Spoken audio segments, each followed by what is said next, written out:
ಕವಾಹನ ಮೋದಕ ಹಸ್ತ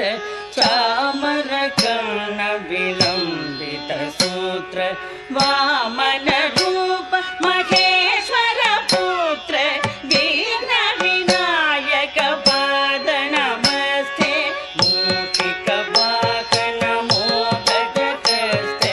ಚಾಮರ ಕರ್ಣ ವಿಲಂಬಿತ ಸೂತ್ರ ವಾಮನ ರೂಪ ಮಹೇಶ್ವರ ಪುತ್ರ ವಿಘ್ನ ವಿನಾಯಕ ಪಾದ ನಮಸ್ತೆ ವಿಘ್ನ ವಿನಾಯಕ ಪಾದ ನಮಸ್ತೆ ಸರಸ್ವತಿ